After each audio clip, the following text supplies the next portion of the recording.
Shri Sumesh Achuthan 9 minute.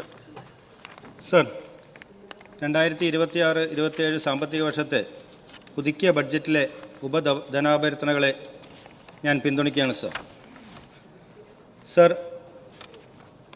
ലോകകപ്പ് football നടക്കുന്ന ഈ കാലഘട്ടത്തിൽ നമ്മളെ ലോഡ് ഷെഡിലേക്ക് തള്ളിവിട്ട കഴിഞ്ഞ സർക്കാരിൻ്റെ ചില നടപടികളെ സൂചിപ്പിക്കാതെ പോകുന്നത് ഇപ്പോഴത്തെ ഫുട്ബോൾ പ്രേമികളെ ഒക്കെ വിഷമമാവും സാർ. സാർ, 4 രൂപ 20 പൈസയ്ക്ക് ഇവിടെ വൈദ്യുതി ലഭിച്ചുകൊണ്ടിരുന്നത് 25 വർഷത്തേക്കുള്ള ദീർഘകാല അടിസ്ഥാനത്തിലുള്ള ഒരു കരാർ നിസാര കാരണം പറഞ്ഞ് റദ്ദാക്കി 10 രൂപയ്ക്കും 13.5 രൂപയ്ക്കും വൈദ്യുതി മേടിക്കാൻ ഉണ്ടായതാണ് ഈ പ്രതിസന്ധികളുടെയൊക്കെ ഒരു മൂല കാരണം സാർ. സാർ, കഴിഞ്ഞ ദിവസങ്ങളിൽ പ്രതിപക്ഷ ബെഞ്ചിൽ നിന്ന് ബഹുമാനപ്പെട്ട ചില അംഗങ്ങൾ കഴിഞ്ഞ 2 LDF സർക്കാരിൻ്റെ കാലത്ത് ഒരു അഴിമതി ആരോപണം പോലും ഉന്നയിച്ചിട്ടില്ല എന്ന് പറയുന്നത് കേട്ടു സാർ. സാർ, ഇവിടെ ദേശാഭിമാനിയും ജനയുഗവും വല്ലപ്പോഴും ജന്മഭൂമിയും മാത്രം വായിച്ചാൽ അഴിമതികളൊന്നും കാണില്ല സാർ. കഴിഞ്ഞ 10 വർഷം കേരളത്തിലെ 2 പ്രതിപക്ഷ നേതാക്കൾ, ഇന്നത്തെ ആഭ്യന്തര വകുപ്പ് മന്ത്രിയും ഇന്നത്തെ മുഖ്യമന്ത്രിയും ഇവിടെ നിരവധി അഴിമതികൾ പുറത്തു കൊണ്ടുവന്നാണ് സാർ. അത് ഇവിടുത്തെ അന്വേഷണ ഏജൻസികളെ ദുർബലപ്പെടുത്തിയതുകൊണ്ട് മാത്രം അതൊന്നും നിയമത്തിൻ്റെ മുന്നിൽ വന്നില്ല എന്നുള്ളതാണ് സാർ അതിൻ്റെ വസ്തുത. കഴിഞ്ഞ ദിവസം മീഡിയ 1 ചാനലിലൂടെ കഴിഞ്ഞ 2 മന്ത്രിസഭയിലും അംഗമായിരുന്ന ഒരു മന്ത്രി അദ്ദേഹത്തിൻ്റെ വകുപ്പിൽ അഴിമതി നടന്നു എന്ന് സമ്മതിക്കുന്ന ഒരു വാർത്ത വന്നു സാർ.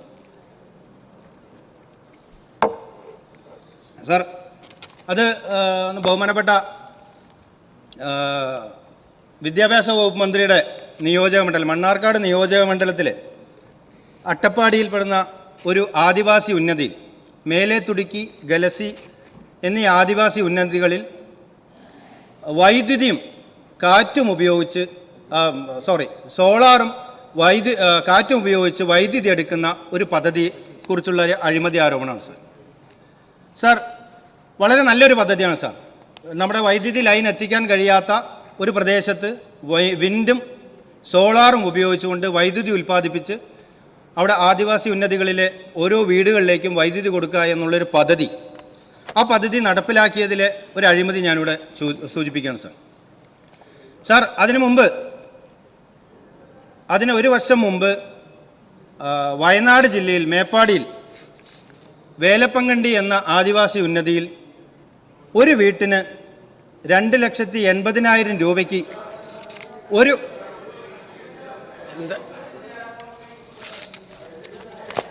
എൻ്റെ എഴുതി തന്നിട്ടുണ്ട്, കോപ്പി കൊടുത്തിട്ടുമുണ്ട് സാർ. ഒരു വീട്ടിന് 2,80,000 രൂപയ്ക്ക് ചെയ്ത അതേ പദ്ധതി, അതേ സ്പെസിഫിക്കേഷൻ, അതേ കമ്പനി, അതേ ടെറൈനിലുള്ള അട്ടപ്പാടിയിലെ മേലെ തുടുക്കി, ഗലസി, ഊരകം എന്നീ ഉന്നതികളിൽ വന്നപ്പോൾ അത് 5,80,000 മുകളിലായി സാർ ഒരു വീട്ടിന്.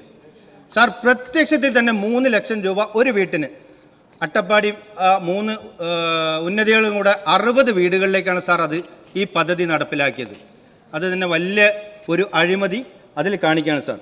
ഈ അനർട്ട് കേരളത്തിലെ ജനങ്ങൾക്ക് വലിയ ഉപകാരമുണ്ടാകുന്ന ഈ ഊർജ്ജ പ്രതിസന്ധിയുടെ കാലത്ത് സോളാറിലൂടെയും വിൻഡിലൂടെയും നമുക്ക് ആ പ്രതിസന്ധി മറികടക്കാൻ പറ്റുന്ന ഒരു സ്ഥാപനത്തെ അഴിമതിയുടെ ഒരു കേന്ദ്രമാക്കി മാറ്റിയതാണ് സാർ.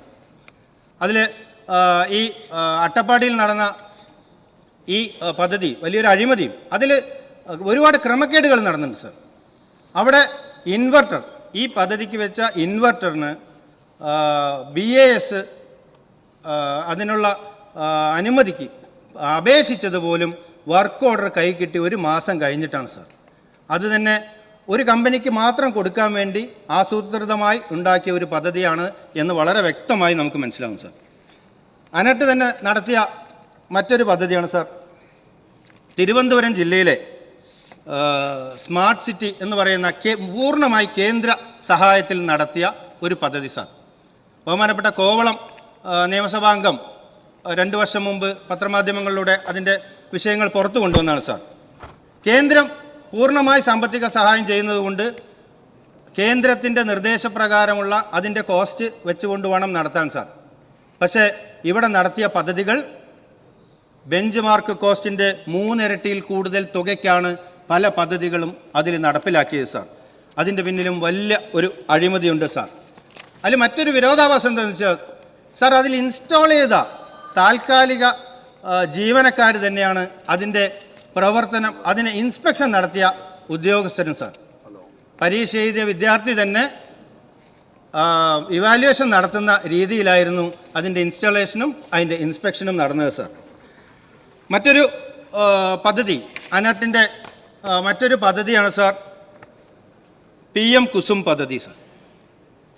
കേരളത്തിലെ കർഷകർക്ക് കേന്ദ്ര സഹായത്തോടുകൂടെ സൗജന്യമായി വൈദ്യുതി നൽകുക എന്ന ഒരു പദ്ധതിയുടെ ഭാഗമായിട്ടാണ് PM കുസും സാർ. അതിലും നിരവധി ക്രമക്കേടുകൾ ബഹുമാനപ്പെട്ട ആഭ്യന്തര വകുപ്പ് മന്ത്രി അത് മുമ്പ് പ്രതിപക്ഷ അംഗമായിരുന്നപ്പോൾ അദ്ദേഹം അത് വളരെ വിശദമായി പത്രമാധ്യമങ്ങളിലൂടെ പറഞ്ഞതാണ് സാർ. അതിൽ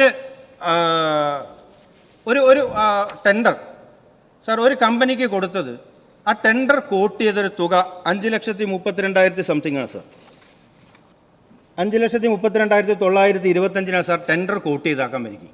ആ കമ്പനിക്ക് വർക്ക് ഓർഡർ കൊടുത്തത് 5,93,000 രൂപയ്ക്കാണ് സാർ. ആ കമ്പനി ചെയ്യാൻ പറഞ്ഞ റേറ്റിനേക്കാൾ കൂടുതൽ 60,000-ഓളം രൂപ കൂടുതലായിട്ടാണ് ആ കമ്പനിക്ക് വർക്ക് ഓർഡർ കൊടുത്തത് സാർ. സാർ ഇതൊക്കെ എന്ത് മാനദണ്ഡത്തിലാണ് കൊടുത്തത് എന്നറിയില്ല സാർ. അനർട്ടിൻ്റെ CEOയ്ക്ക് 5 കോടിയിൽ കൂടുതൽ ഒരു പദ്ധതിക്ക് ടെൻഡർ വയ്ക്കാനുള്ള അധികാരം അദ്ദേഹത്തിനില്ല സാർ. 240 കോടി രൂപയുടെ PM കുസും പദ്ധതി അദ്ദേഹത്തിൻ്റെ നേതൃത്വത്തിൽ ടെൻഡർ നടത്തിയിരിക്കുകയാണ് സാർ. ഇത് അനർട്ടിന് ജീവനക്കാരെ വെക്കുന്നതിൽ അതിനൊരു മാനദണ്ഡമുണ്ട് സാർ. അതിന് ടെക്നിക്കലായിട്ടുള്ള ക്വാളിഫിക്കേഷനുള്ള PhD നേടിയ ഉദ്യോഗസ്ഥരെയാണ് അവിടെ വെക്കേണ്ടത് സാർ. അവിടെ മുൻ സർക്കാർ വനം വകുപ്പിലെ ഒരു ജീവനക്കാരനെ അതിൻ്റെ CEO ആയിട്ട് നിയമിച്ചുകൊണ്ട് ആ വനം വകുപ്പ് ജീവനക്കാരനാണ് ഈ ക്രമക്കേടുകൾക്ക് നേതൃത്വം കൊടുത്തത്. അതിൻ്റെ ഗവേണിംഗ് ബോഡിയിൽ ഉണ്ടായിരുന്ന അന്നത്തെ മന്ത്രി ഉള്ളവർക്ക് ഇതിൽ എന്ത് പങ്കുണ്ടെന്ന് നമുക്ക് അന്വേഷിക്കണം സാർ. ഈ അനർട്ട് പോലുള്ള സ്ഥാപനങ്ങൾ നമുക്ക് ഈ ഊർജ്ജ പ്രതിസന്ധിയുടെ സമയത്ത് നമുക്ക് അത് മറികടക്കാൻ പറ്റുന്ന ജനോപകാരപ്രദമായ പദ്ധതിയാണ് സാർ. നമുക്ക് ഈ സർക്കാർ അതുപോലുള്ള പദ്ധതികൾ നമുക്ക് പ്രോത്സാഹിപ്പിച്ചുകൊണ്ട് ഇവിടെ പൊല്യൂഷൻ കുറച്ചുകൊണ്ട് നമുക്ക് മുന്നോട്ട് പോകാൻ കൂടുതൽ ധനം അനുവദിച്ചുകൊണ്ട് നമുക്ക് ജനങ്ങൾക്ക് വലിയ ഉപകാരം ഉണ്ടാകുന്ന ഈ അനർട്ടിലെ പദ്ധതികൾ നമുക്ക് പ്രോത്സാഹനം നടത്താൻ ഈ സഭ തയ്യാറാവണം, ഈ മന്ത്രിസഭ തയ്യാറാവണം എന്നുകൂടെ അഭ്യർത്ഥിക്കുകയാണ് സാർ. ഒരിക്കൽ കൂടെ ഞാൻ ഈ ധനാഭ്യർത്ഥനകളെ പിന്തുണച്ചുകൊണ്ട് ഞാൻ എൻ്റെ വാക്കുകൾ അവസാനിപ്പിക്കുന്നു.